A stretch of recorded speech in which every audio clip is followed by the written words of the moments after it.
ప్రతి మనిషి జీవితంలో చాలా నేర్చుకుంటూనే ఉంటాడు. ప్రతి మనిషి కూడా రెగ్యులర్‌గా నిత్య విద్యార్థి అని చెప్పొచ్చు. మనం లైఫ్‌లో చాలా గమనిస్తుంటాం. ఆటుపోట్లు, కష్టసుఖాలు, మంచి చెడులు అన్నీ గమనిస్తా ఉంటాం. దీనిలో ప్రత్యేకంగా మనిషి తను జీవించాలంటే, ముఖ్యంగా అద్భుతంగా జీవించాలంటే ఈ లైఫ్‌లో ఏం నేర్చుకోవాలి?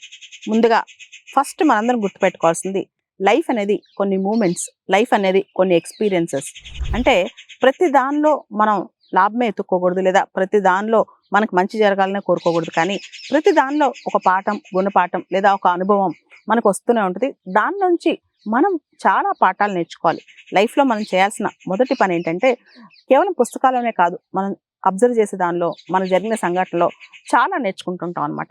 రెండోది, మనిషి ఎప్పుడైనా సరే చాలాసార్లు మనకు అన్యాయం జరిగిందనో, లేదా మన ఎవరో మోసం చేశారనో భావిస్తూ ఉంటాడు. కానీ అది రాంగ్.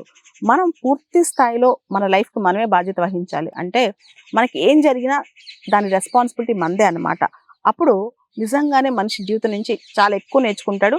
ఇంకా ఎక్కువ పైకొచ్చే అవకాశం ఉంటుంది. చాలామంది నష్టం జరిగినప్పుడో, కష్టం జరిగినప్పుడో, అన్యాయం జరిగినప్పుడో బాధ్యత ఇంకొకరి పైన వేస్తారు. తర్వాత మూడోది, మనకు జరిగే ప్రతి అంశానికి, అంటే మన జీవితంలో ఎదురయ్యే ప్రతి దానికి ఒక కారణం ఉంటుంది. అది మనకు తెలియదు. డెస్టినీ అంటే విశ్వం మన కోసం మనకు ఒక పాఠం నేర్పించడానికి ఒకటి తయారు చేసి పెట్టిద్దనమాట. సో అది మనం నేర్చుకోవాలి. అంటే మనకు ఏదైనా జరిగినప్పుడో, లేదా మన లైఫ్‌లో నష్టమో, కష్టమో జరిగినప్పుడో, ఏదో జరిగిపోయింది అనుకోకుండా దీనిలోంచి మనకు ఒక లెసన్ నేర్పించడానికే ఇది జరిగిందని మనం భావించాలి.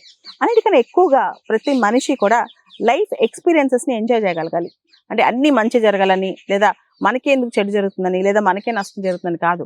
ప్రతి దానిలోంచి ఒక ఎక్స్‌పీరియన్స్ తీసుకోగలగాలి. ప్రతి దానిలోంచి మనిషి ఎదగగలగాలి ఇంకా చెప్పాలంటే. అంటే లైఫ్‌లో ఎంత పవర్ ఉంది, ఎన్ని డబ్బులు సంపాదించాం, ఎన్ని పరిచయాలున్నాయి, వీటన్నిటికన్నా ఎక్కువ మనం ఎంత ఎక్స్‌పీరియన్స్, ఎంత ఇంటెన్స్‌గా బతికాం, దానిలో ఎన్ని ఎక్స్‌పీరియన్సెస్ లైఫ్‌లో చూసాం, అది చాలా ఇంపార్టెంట్ అనమాట. ప్రతి మనిషి, మనందరికి తెలుసు, ఎంత జీవించినా 80 ఏళ్ళు మాక్సిమం, లేదా 90 ఏళ్ళు జీవిస్తాడు. తర్వాత మనిషికి ఏం క్యారీ చేస్తాడు? ఏమీ క్యారీ చేయలేడు. కానీ మనిషి తనలో తను అంతర్మధురం పొంది ఏం జరుగుతుంది అని అర్థం చేసుకుని తన జీవితాన్ని సారాంశం గమనిస్తే గనక అదే రియల్ లైఫ్ అనమాట. కాబట్టి అన్నీ మనం అనుకున్నట్టే జరగాలి, అంతా మనం అనుకున్నట్టే ఉండాలని కూడా అనుకోవడం పొరపాటు అనమాట. ఎందుకంటే జీవితం అనేది క్యారీ అవుతూ ముందుకెళ్తా ఉంటుంది. దానిలో మనం చాలా చూస్తుంటాం. కాకపోతే ప్రతి మనిషి అర్థం చేసుకోవాల్సింది ఏంటంటే, live in the moment.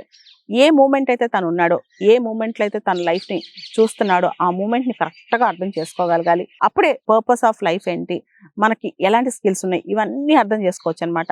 So ప్రతి మూమెంట్లో మనం బతకాలి. అది ఎలాంటి మూమెంట్ అయినా సరే, ప్రతి మూమెంట్ నుంచి కొంత నేర్చుకోవాలి. ప్రతి మూమెంట్లో ఇంటెన్స్‌గా బతకడం నేర్చుకోవాలి. ప్రతి మూమెంట్‌ని కష్టమైన, సుఖమైన దాన్ని ఎంజాయ్ చేయగలగాలి. అండ్ ప్రతి మూమెంట్లో మంచైనా, చెడైనా దానిలోంచి ఒక పాఠం నేర్చుకోవాలి. అదే జీవితం అనమాట. కాబట్టి లివ్ ఇన్ ద మూమెంట్. ఆ మూమెంట్లో మనం అన్నీ నేర్చుకుంటూ ముందుకు సాగుతూ ఉండాలన్నమాట. కాకపోతే మనలో చాలా మంది, ఎక్కువ మందిని ఉదాహరణ తీసుకుని పక్క వాళ్ళతో కంపేర్ చేసుకుంటూ ఉంటారు. లైఫ్ ఎప్పుడు కంపారిజన్‌తో ఉండకూడదనమాట. మన లైఫ్ మనదే, మన లైఫ్ ఇంకొకరికి రాదు. అదేవిధంగా మన లైఫ్‌లో మనం పొందే ఎక్స్‌పీరియన్సెస్ నుంచి నేర్చుకునేదే రియల్ మనం. అంటే నిజమైన మనం ఏంటంటే, మన లైఫ్‌లోంచి మనం ఏదైతే నేర్చుకుంటామో, మన లైఫ్‌లోంచి ఏదైతే గుణపాఠాలు పొందుతామో అదే మనం అని చెప్పొచ్చు.